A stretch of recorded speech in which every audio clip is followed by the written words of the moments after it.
Əbdülrəhim bəy Haqverdiyev Mərkəzi İctimai Birliyi Azərbaycan Respublikasının qeyri-hökumət təşkilatlarının Dövlət Dəstəyi Agentliyə tədbirin keçirilməsinə görə dəstək olduğu üçün öz minnətdarlığını bildirir.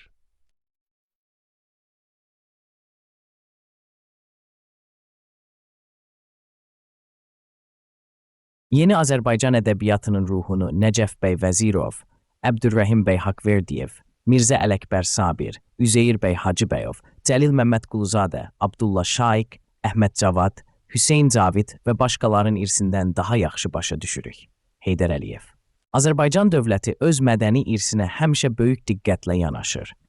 Biz görkəmli şəxsiyyətlərimizin xatirəsini yaşadırıq, əbədiləşdiririk. İlham Əliyev. Bəhrəm bəy Məlik Abbas Nüvədi, Zəngəzurun ərazidə qubernator əvəzi idi, o cümlədə polis və ədliyyə rəisi idi. 1819-cu illər Nüvədi kəndi də Şuşa qəzasının tərkibində idi. Ona görə o dövr oranın sakinləri də Şuşalı sayıla bilərdi.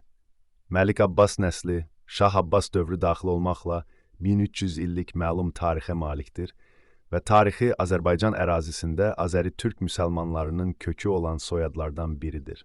Bəhram bəy Bakıya qubernator təyin edildikdən sonra erməni terrorçuları tərəfindən öldürülmüşdür. Əbdülrəhim bəy Haqverdiyev, dövlət, mədəniyyət və incəsənət xadimi, dramaturq, ilk təhsil naziri, Azərbaycanın Ermənistan və Dağıstandakı ilk səfiri, Yazıçılar İttifaqının və Teatr Xadimləri İttifaqının ilk sədri, Azərbaycanın ilk 5 diplomatdan biri, Rusiya Dumasının deputatı, Azərbaycan və Gürcüstan parlamentlərinin deputatı, eyni zamanda Azərbaycan və Gürcüstan vətəndaşı, Ağdam şəhərində adını daşıyan dram teatrının yaradıcısı, Ağdam şəhərində Əbdülrəhim bəy Haqverdiyevin ev muzeyi də olub. Təəssüflər olsun ki, o muzey hal-hazırda bərpa olunmayıb. Bu il mayın 17-də Əbdülrəhim bəy Haqverdiyevin 155 yaşı tamam olur. Mamay bəy Mamayev Şuşa şəhərində Mamay məhəlləsinin, Mamay məscidinin, Mamay bulağının yaradıcısı, İş adamı, tacir, şair, yazıcı, hərbi strukturların təşkilində iştirak edib. Əsərləri Haqverdiyevin əsərlərində də öz əksini tapmış, müstəqil olaraq da nəşr edilmişdir. Əbdülrəhim bəy Haqverdiyev ilə birlikdə Şuşa şəhərindən Ağdam şəhərinə gedən yolda Qarabağ sakinləri üçün öz vəsaitləri hesabına içməli bulaqlar tikdirmişdilər. Zəngəzur və Şuşa qəzası haqqında layihənin eksperti, tarix üzrə fəlsəfə doktoru Dosent, AMEA Fəlsəfə və Sosiologiya İnstitutu, Qərbi Azərbaycana qayıdış siyasəti və ermənişünaslıq şöbəsi, aparıcı elmi işçisi Əsəd Qurbanlının qısa məlumatı, Zəngəzurun Nüvədi kəndi bir müddət 1819-1906-cı illər Şuşa qəzasının tərkibində idi. Bu torpaqların sahibləri Azərbaycanın bəyləri idi. O cümlədə Səməd adlı bəy Kərbəlayı Allahverdi. Abbas bəy Məlik Abbas vardı ki, bu ərazinin torpaq sahibləri idilər. Məlik Abbasın böyük torpaq sahələri var idi. Ermənilər isə balaca bir kənddə az bir sayda məşhurlaşmışdı. Sonra Rusiya ilə gərginlik keçirilmişdir və yeni təcrübəyyətin böyük bir ərazi Qarabağ xanlığını təşkil etdi. Nüvədi kəndi daxil olmaqla. Sonralar dağlar hamısı Zəngəzurun tərkibində oldu və Şuşa qəzası yaradıldı. Nüvədi də Şuşa qəzasına daxil oldu. Həmin dövrdə bu dördüncü sahədə jandarmeriyanın rəhbəri əsl Nüvədinin bəyi Bəhrəm bəy Məlik Abbas idi. Həmin dövr Bəhrəm bəy Məlik Abbas mərkəzə raport göndərib ki, ona təcili yardım göndərilsin.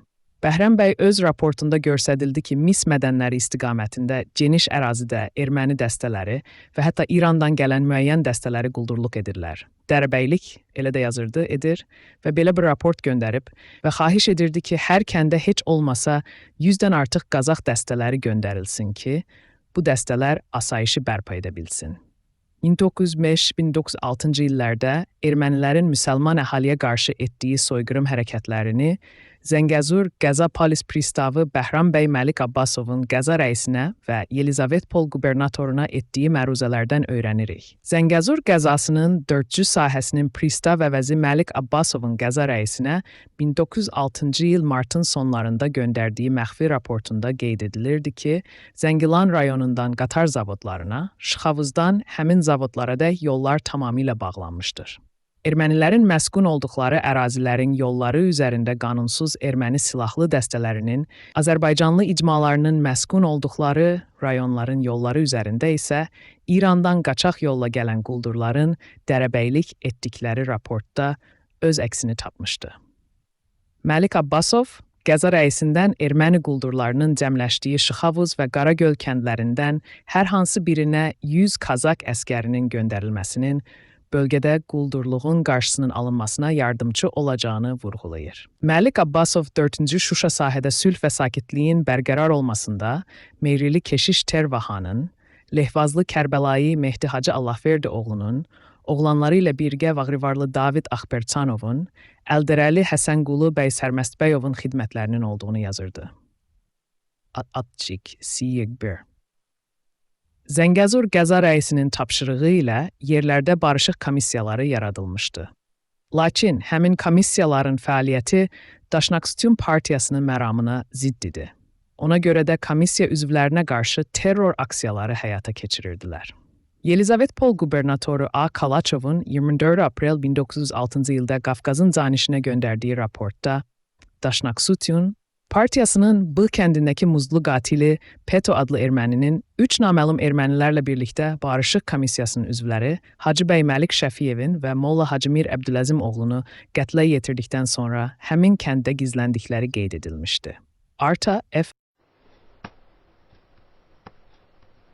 Bugün Bəhrəm bəy haqqında danışacağım. Onun kökləri uzaq 1300 il bundan qabaq dövrdə bəllidir və kitablarda öz əksini Dizaklar cərgəsində tapmışdır.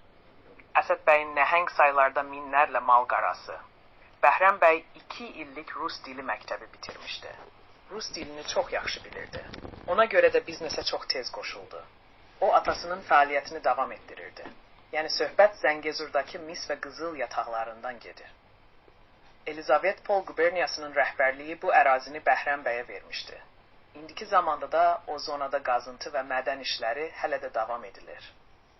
O zaman dünyada tanınmış varlılardan biri Fransa prezidenti Charles de Gaulle'un atası Henri de Gaulle da Bəhrəm bəy haqqında eşidərək onun ilə görüşüb və yataqların inkişafına kömək etmək məqsədi ilə Bəhrəm bəy ilə müqavilə bağlamışdı.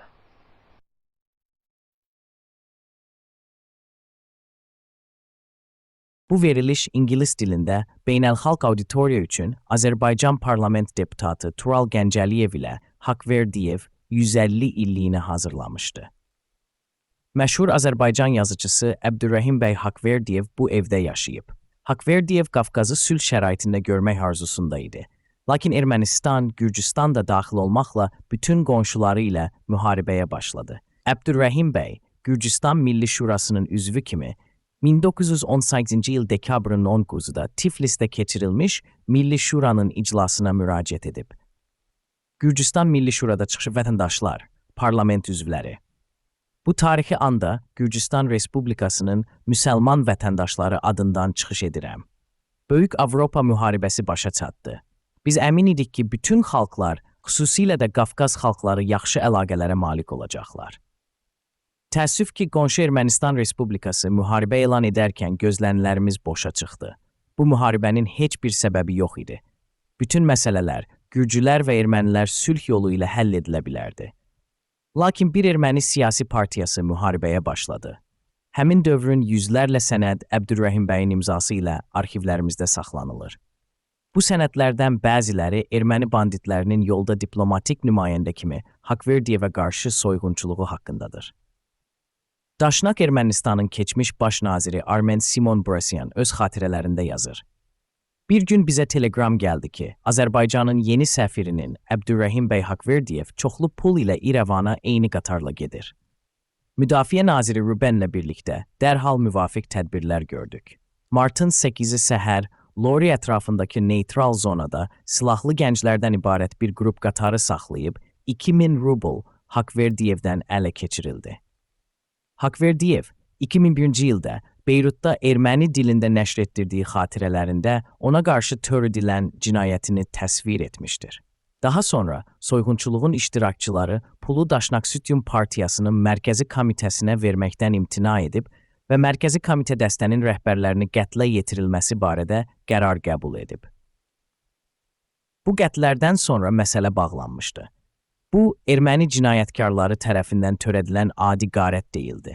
Əbdürrəhim bəyin daşıdığı pullar təkcə diplomatik missiyanın ehtiyaclarını ödəmək demək deyildi. Həm də erməni silahlı dəstələrinin hücumları nəticəsində yetimxanalarda və xəstəxanalarda sığınacaq alan qaçqın, yetim və yaşlı insanların ac qalmalarının qarşısını almaq lazım idi.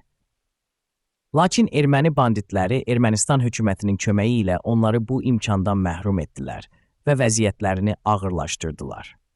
1933-cü il dekabrın 12-də Əbdürrəhim bəy Haqverdiyev Fəxri Xiyabanda bastırılmışdı.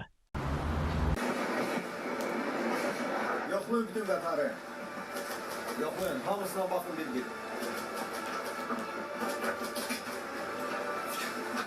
Siz ikiniz sənədlərinizi göstərin. Bu vagon diplomatik vagon. Yoxlanıla bilməz. Dedim ki, sənədlərinizi göstərin. İkiniz də. Siz kimsiniz? Siz havasınız. Kəs səsini. Nə deyirəm sizə? Onu belə. Qulağınızı çıxardın. Qulağınızı çıxardın.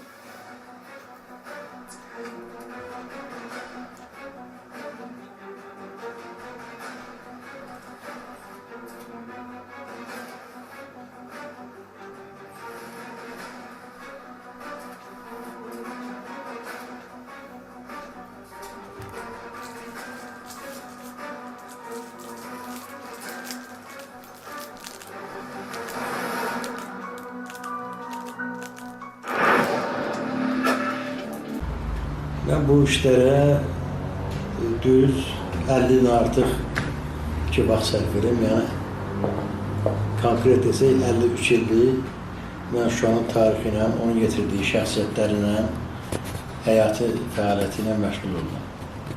Yəni bu illər ərzində onlarla yüzləri yox, minlərlə Şuşalı var ki, onları elm aləminə, ədəbiyyat aləminə, tarixə məlum olmayan adamlar var ki, onlar haqqında mən məlumat toplamışam və əksəriyyətində, böyük əksəriyyətində mətbuatda, dövrü mətbuatda çap edilmişəm.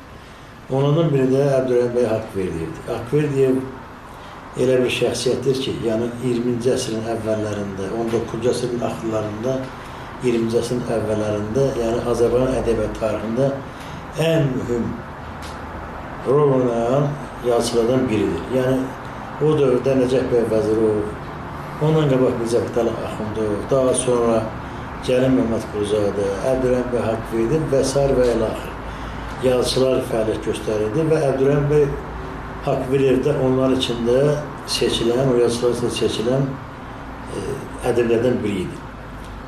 Mən o ensiklopediyanı yazanda, yəni tərtib edərkən Şuşa ensiklopediyasının ilk növbədə Əbdürrəhim bəy Haqverdiyevin ailəsi barədə, yəni onun özü, atası, babası, ulu babası və onun nəsli, sonraki nəsilləri haqqında məlumat verməyə çalışmışam.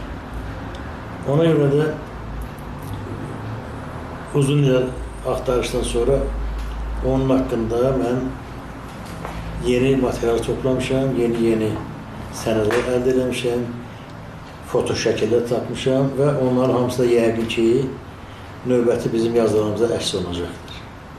Mən də Haqverdiyevin, yəni Əbdürrəhim bəy Haqverdiyevin 150 yubileyin səbirliyi ilə gözləyirdim. Çünki mənim də özümün töhfəm olacaqdı. O töhfə nədən ibarət idi? Haqverdiyev haqqında yazılanlar kifayət qədərdir, amma o qədər də tam deyil. Məsələn, bir dənə elə misal çəkmək istəyirəm ki, mən arxivdə tapmışam Haqverdiyevin öz əli ilə yazdığı o yaş kağızı var. O vaxtda o Şuşa şəhər qazisi tərəfindən verən yaş kağızıdır. Orada Haqverdiyevin doğum tarixi 1869-cu il may ayının 4-ü göstərilir. Amma bütün bizim bu bugünkü ədəbiyyat tariximizdə, neçə ilə bundan qabaq olan ədəbiyyat tariximizdə də bugün də onun səhv olaraq, amma o bilmirəm niyə bunu belə eləyibdir, kim eləyib onu mən bilmirəm, 1870-ci ilin bir il sonra çəkibdir onun doğum tarihi. Halbuki o doğulan vaxtı ona verilən kağızda 1869-cu il tarixi yazılıb. Mən özüm də bu yubileyə hazırlıq görürdüm, yəni nə mənada öz tərəfindən. Yəni bir neçə məqalə yazmaq istəyirdim. Siz deyən kimi pandemiya düşdü irəli. Ona görə də mən onu şey eləyə bilmədim, yerinə yetirə bilmədim. yazırdım. Amma yazmışam, yəni çap elətdirə bilmədim. Çünki həm də arxivlər bağlandı həmən o illəri, təxminən 5 il, 4-5 il arxivlər işləmədi, müəyyən faktlar, müəyyən sənədlər, onlara baxa bilməmişəm mən. İndi Allah qoysa, bir yaxında da baxacağım və yazımı davam etdirəcəm, yəni Haqverdiyev haqqında olan tədqiqatlarımı davam etdirəcəm və böyük bir onun haqqında yazı yazmaq fikrindəyim. Yəni, deməyim odur ki, tək Əbdülrəhim Haqverdiyev özü yox, həm də ailəsi haqqında. Çünki onun ailəsi haqqında çox cüzi məlumat verilibdir. Yəni, bir şəxsin, bir insanın öz haqqında yazarkən onun ailəsi haqqında yazmaq həmən insanın o həyatını şəxsi, həyatını elə doldurur, bir növ doldurur, yəni boş yer qoymur. Yəni tamamlayır, yəni həyatını tamamlayır. Mən ona görə onun yoldaşları haqqında, onu bilirsiniz ki, 2 həyat yoldaşı olubdur. Onlar haqqında material toplamışam və onlar nə işlə məşğul olur, harada nə iş görürlər, onlar barədə yazmaq fikrim var. Ona görə də Allah qoysa gələcəkdə, yəqin ki, gələcəkdə 2 ildən sonra əgər 150 il idisə, 3 il bundan qabaq, indi 155 illiyində yəqin mənim dediklərim o yazı hasilə gələcək və onu mən mətbuatda təcrübə.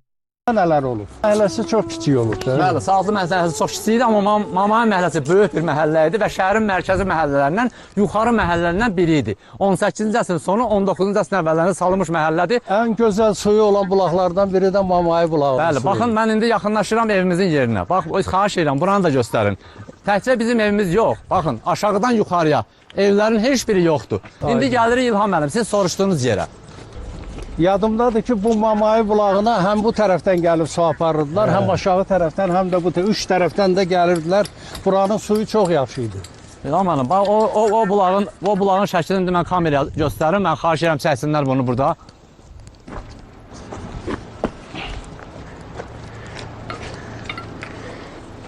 Bax, eyni ilə həmin bulaqdır. Sadəcə olaraq hasarlıqdadır ya, bulaq görsənmir. Bulağın üstündəki yazıları görürsünüz. Mənə pozub da, ona görə istirahət edəcəm.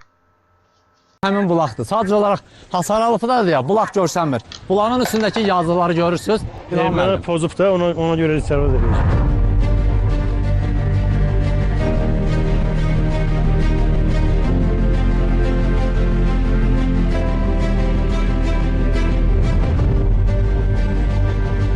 Bu üzü yuxarı Mamayə məhəlləsidir, Mamayə məhəlləsi. hələ davam eləyir, hə? Bəli, davam eləyir. Bax, bu binalar yox idi burada. Bu sol tərəfdəki binaların hamısı işğal vaxtı tikilibdir. Bax, bunların heç birinin Azərbaycanlılara, yəni bizə məxsusluğu yoxdur. Yəni bunlar işğal dövründə tikilmiş binalardır. Bəs o arxada uçuq bina o sizin məhəlləyə aiddir? Bəli, Mamayə məhəlləsidir. Bax, o da Mamayə məhəlləsidir. Yenə də heç bir izi tozu yoxdur. Artıq bunu dəyişdiriblər formasını. Demək olar ki, bunun köhnəlik əlaməti yoxdur, qalmayıb. Belə çıxır ki, siz bu evlə qonşu olmuşsunuz da? Qonşuyduq, bəli. Bunlar da ki, deməli, belə adla məşhur idilər. Çörəkçi bəylər deyilən bir insan var idi, yaşlı bir insan. Onların ailəsinin evi idi. Onda belə çıxır ki, indi yuxarıda Mamayə məhəlləsinə aid bir bina ya xatirə qalıbsa çıxaq, qalmayıbsa Bir dənə çıxmayaq. qalıbdır, Mamayə məscidlərinə baxaq, zəhmət olmasa. Elə yanından keçək. Məscidləri ayrı danışacağıq, İlham müəllim. Siz zamanda görsənir Mamayə məscidi. Elə onu da görsünlər. Görsünlər. Onu alaq, amma sonra o tarixdən saatlı məscididir, budur. Hamısından ayrıca danışacağıq. Eyni ilə bayaq mən göstərdiyim bu evin 2 əsrlik sənədləridir. Baxın, xahiş edirəm. 1887-ci ildə tikilmiş evdir.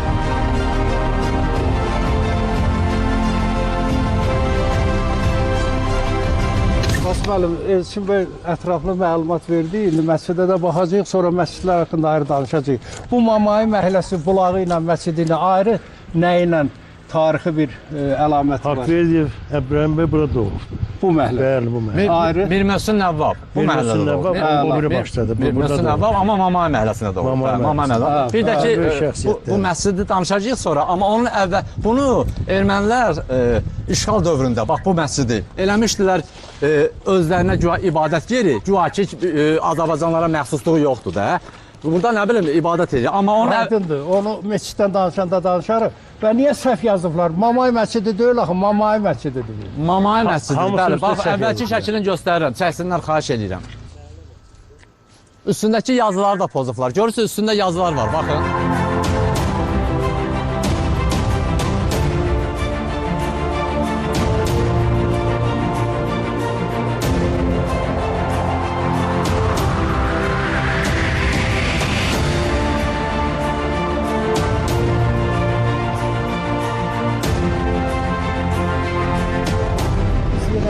Mamayi bulağının yanındayıq. İnşallah burada o bərpa işləri qutarandan sonra qala şəhərinin bulaqlarına su veriliş həsr eləyəcəyik. Bax, bu Mamayi bulağı elə yerdə yerləşir ki, bu məhəllənin demək olar 3 yol ayrıcıdır. Sol tərəf, arxa tərəf, indi buradan da sağa dönürük. Hələ bir qədər də Mamayi məhəlləsinin davamı var burada. Yuxarıda da bir qədər var İlham müəllim. Bəli, bəli, Mamayi bəli. məhəlləsi uzanır yuxarıya. Bəli, bəli, danışığınızda siz dediniz ki, hələ xeyli gedir, çünki orada heç nə qalmayıb deyim, biz oranı çəkmədik. İndi bu küçə ilə gedirik. Bu küçə əslində iki məhəlləni birləşdirir. Hələlik biz Hələlik Mamayi məhəlləsində. Hələlik Mamayi məhəlləsindəyik. Bir neçə addımdan sonra biz Mamayi nəslinin bünövrəsini qoyanların mülkünə yaxınlaşacağıq. Bu mülkdə vaxtilə Əbdürrəhim Haqverdiyev də yaşayıb. Ümumiyyətlə bu məhəllədən soyadını götürən Mamayevlər teatr aləmində, kino aləmində çox böyük simalar yetişdiriblər. Vasif müəllim, onlar haqqında biraz məlumat verərsiniz. İlham müəllim, bir məsələ, Mamayi məhəlləsinin adını çəkirik, amma Mamayi bəyin mülkü hanı? Vasif müəllim, bax göstərin.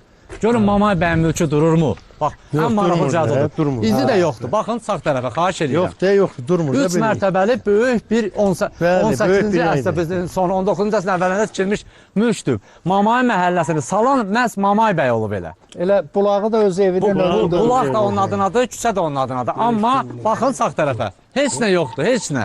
Elçin bəy dedi, təəssüflər olsun ki, o böyük mülk dağılıb. Ancaq bu mülkdə Mamayevlər nəslinə mənsubdur. Əbdürrəhim bəy Haqverdiyev Mamayevin bahisçisi oldu. Ümumiyyətlə burada da böyük incəsənət adamları olubdur. O barədə Vasif bəy məlumat verir. Məmə bəyin özü düzdür, tacir olubdur, amma həm də 19-cu əsrin məşhur şairlərindən biri olubdur. Nəvvabın məclisinin aparıcı üzvlərindəndir. Onun da övladları, qardaş uşaqları, yəni öz familiyasını daşıyıb Mamayevlər. Sonradan elə Sovet dövründə biz özümüz də görmüşük onların bəzi nümayəndələri. Məsələn, Əşrəf Mamayev rejissorudur. Xosrov Mamayev olur, Şuşa teatrında bəli, sonra Ağdam teatrında rejissoru, aktyoru, Zeyir bəyin öz iştirakı ilə burada Leyli Məcnunu qoyub. Yəni bu bina, bu məhəllə o şəxsiyyətləri İlham müəllim, həmin stil, baxın, bax bu qapıdan bəlkə mən dəfələrlə keçmişəm. Bax bu qapıdan bu çox 3 mərtəbəli, hündür bir 2 əsrdən çox yaşı olan bir bina. Baxın, nə 3-cü mərtəbəsi qalıbdı, nə 2-ci mərtəbəsi. Bu da darvazası idi. Bilirsiniz, bayaq dedim, çoxun üstədir 18-ci əsr, amma bunlar 19-cu əsrdir. 18 deyil. İndi buradan demək lazımdır o səhvlərdə. Məsələn, orada bayaq o məscidin adını da Mamayi məscidi yazırlar. Mamayi məscidi. Mamayi məscidi. Mamayi bəyin Nəvvabın evi bu tərəfdə. Bu dalan da hələlik Mamayi məhəlləsidir. Artıq çatdıq Xoca Mircanlıya. Xoca Mircanlı. Sizdən olubdur, böyük bir nəsdən bir Möhsün Navab.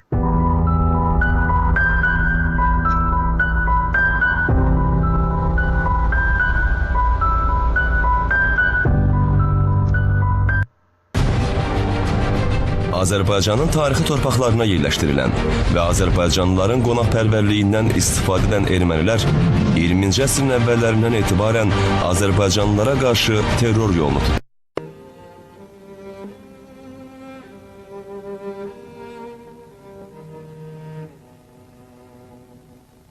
Əbdürrəhim bəy Haqverdiyev 3 faciəni yazsaydı belə, yenə də Azərbaycan klassik yazıçıları pleyadasında ən parlaq yerlərdən birini tutmuş olardı. Professor Mikail Rəfili.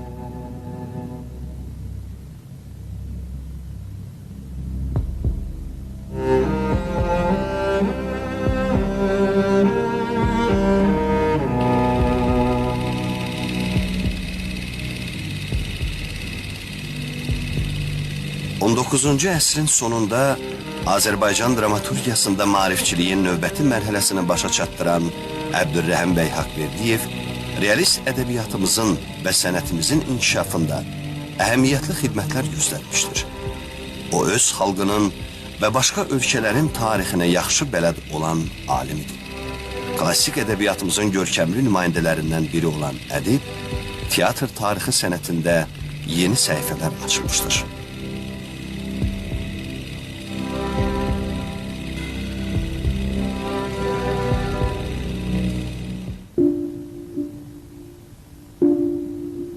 Yüksək mədəniyyət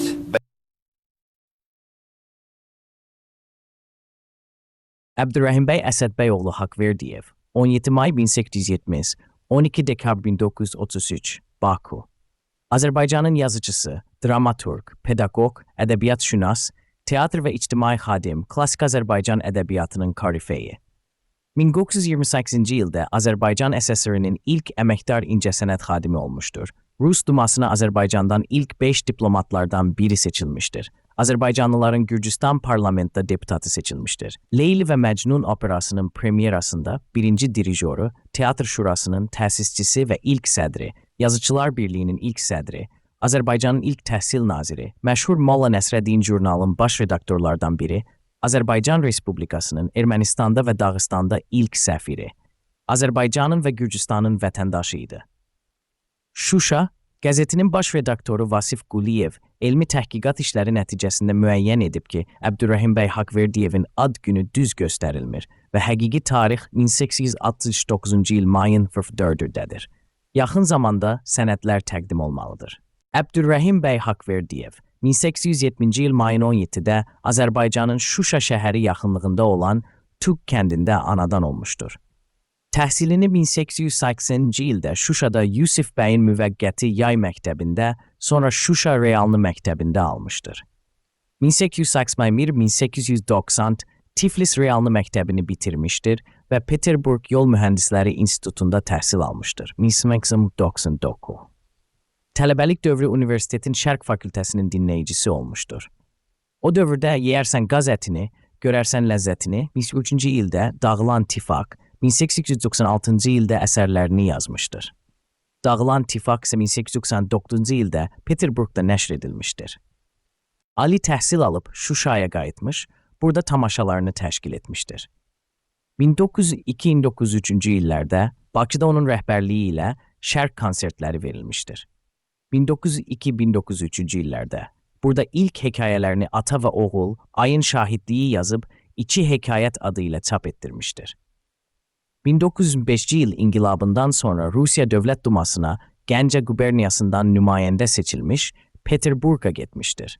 Burada Dövlət Kitabxanasında yeni əsərinə Ağa Məhəmməd Şah Qaçar materiallar toplamış, İrana Mazandaran vilayətinə səyahət etmişdir 1907-ci ildə. Leyli və Məcnun operası 1908-ci il yanvarın 12-də tamaşa qoyulduğu zaman ilk Azərbaycan dirijoru kimi xor və orkestr ilə tamaşanı idarə etmişdir. Nicat Cəmiyyətində və Kür-Xəzər Gəmiçiliyi İdarəsində işlədiyi dövrdə Zaqafqaziyanı, Dağıstanı, Orta Asiyanı və Volqadonu səyahət etmiş, Ceyranəli, Xortdan, Lağlağı, Mozalan, Süpürgə Saqqal və s. imzalarla Molla Nəsrəddin jurnalında hekayələr və felyetonlar çap etdirmişdir. 1910-cu ildə Həştərxanda yaşadığı müddətdə şəhərin mədəni-ictimai həyatında ciddi çalışmışdır. 1911-1915-ci illərdə Ağdama köçüb orada yaşamışdır. 1916-1917-ci illərdə Tiflisdə Şəhərlər İttifaqının Qafqaz şöbəsinin Xəbərləri adlı aylıq məlumat jurnu müdiri olmuş, 1917-ci il Tiflis İcra Komitəsinə və onun mərkəzi şurasına üzv seçilmişdir. Həmin ilin martında Borçalı qəzasına müvəkkil təyin olunmuşdur. Bunlardan başqa ədib Shakespeare'in Hamlet, Schiller'in Qaçaqlar, Voltaire'in Sultan Osman və s. əsərlərini də tərcümə etmişdir. Yoldaşlar, xatirəsinə toplandığımız Əbdürrəhim bəy Haqverdiyevin mən lap həyatının son illərində şəxsən görmüşdüm və tanış olmuşdum. Uca adamıydı o, görkəmli siması vardı, Avropa qaydasında giyinərdi, bütün məclislərdə həmişə gec gələrdi və görünməməyə çalışardı.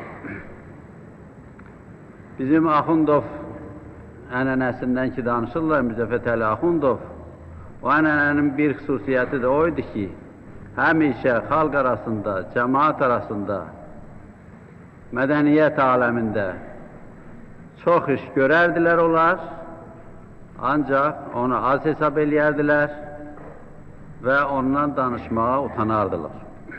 Bilirsiniz ki, ömrünün son günlərinə qədər o universitetdə müəllim idi. ədəbiyyatdan dərs deyərdi. Dərslərində də həmişə realist ədəbiyyata, mütərəqqi ədəbiyyata, Axundov realizm məktəbinə sədaqətini və bu məktəbin böyük gələcəyi olduğunu deyib təbliğ eləyərdi. Ancaq mən ümumiyyətlə Haqverdiyevdən yox, onun bir sənətkar kimi bir xüsusiyyətini demək istəyirəm. Bilirsiniz ki, Haqverdiyev dramaturgiya fəaliyyətindən başqa, sənət aləmindəki fəaliyyətindən başqa ən güclü tərəflərindən biri onun hekayəçiliyi idi. Mən deyərdim 20-ci əsrdə bizdə ən güclü hekayəçilərdən biri idi o. Doğrudur, hekayə bizdə olub, Axundov da yazıb.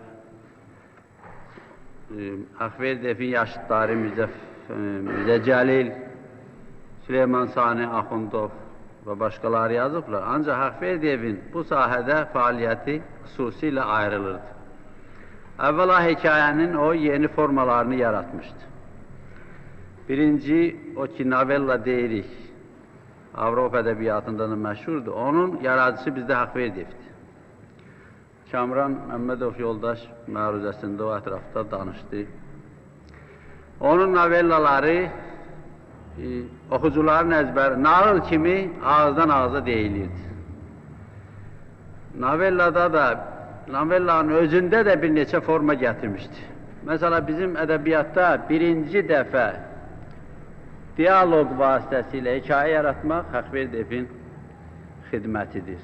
Onun elə hekayəsi var ki, başdan ayağa mükalimədir. Ədibin heç bir sözü yoxdur. Mükalimə vasitəsilə gözəl sujet qurur, əhvalatı verir. Yaxud silsilə hekayəsini yenə Haqverdiyev yaradıb bizim ədəbiyyatımızda. Onun o cəhənnəm məktubları, yaxud Maralların, Mozalan bəyin siyahətnaməsi, bunlar silsilə hekayələrdir ki, yazılırsa ondan sonra, Haqverdiyevdən sonra yazılır. Ondan əvvəl belə hekayə silsiləsi olmamışdır. Üçüncü xüsusiyyət mən onun hekayəçiliyində onu görürəm ki, ehtiras onda güclüydür. Hekayəni bir var ki, soyuqqanlı yazma olar. Tamam soyuq bir qəlbinə hərarətsiz yazma olar və elə hekayələr bizdə var, keçmişdə də olub, indi də var, yazırlar. Haqverdiyevdə elə hekayə yoxdur. Onun hekayələrində odlu bir ehtiras vardır.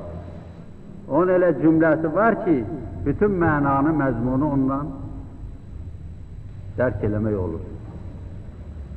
Əməkdaşlarımız adına, yəni bura gələnlər bizə doğma adamlardır, çox yaxın insanlardır və sizi görməkdə çox şadıq. Teatr Xadimləri İttifaqı mədəniyyətimiz, tariximiz silsiləsindən Azərbaycan mədəniyyətinin və ədəbiyyatının görkəmli simalarından biri.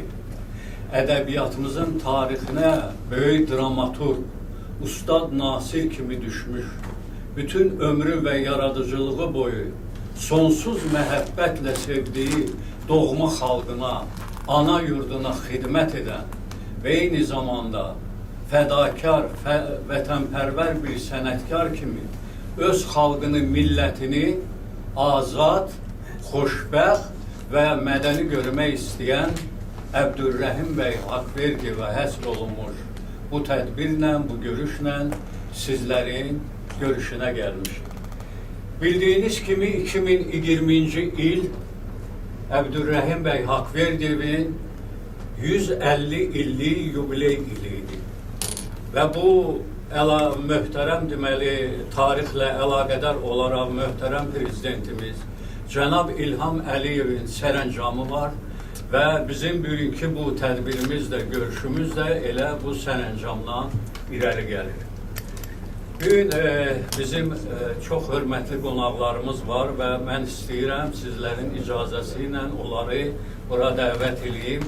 İlk növbədə Bakı Dövlət Universitetinin Televiziya və Radio Jurnalistika Fakültəsinin müdiri elmlər doktoru, hörmətli Allahverdi müəllimi bura dəvət eləmək istəyirəm sizin alqışlarınızla. Zəhmət olun. Xoş gəlmişsiniz. Allahverdi müəllim, sizi görməyə çox şadıq. Buyurun, əyləşin. Və Əbdürrəhim bəy Haqverdiyev 1933-cü ilin 12 dekabr tarixində Bakı şəhərində Əlövsət Quliyev 65 ünvanında rəhmətə gedib. Hal-hazırda dünya şöhrətli Azərbaycanın dövlət və ictimai xadimi Əbdürrəhim bəy Haqverdiyevin mənzilində ev muzeyinin yaradılması mümkünlüyü barədə Mədəniyyət Nazirliyi ilə Əbdürrəhim bəy Haqverdiyevin ailə üzvləri mərkəzimiz vasitəsilə danışıqlar aparır. Lakin maliyyə fondun olmaması səbəbindən Azərbaycan Mədəniyyət Nazirliyi mərkəzə dəstək edə bilmir. Buna baxmayaraq, mərkəz Haqverdiyevin son illər yaşadığı mənzildə ev muzeyi qurmaq üçün işə davam edəcək. Haqverdiyev Rusiya İmperiyasının 1-ci Dövlət Dumasının deputatı seçildiyi dövrdə 1906-cı ildə ilk möhürlü poçt markası çıxarıldı. Poçt markasının növbəti nəşri Azərbaycanın poçt markasıdır 2014-cü ildə. Əbdürrəhim bəy Haqverdiyevin dəfn zamanı 1933-cü ildə çəkilmiş qısametraj film.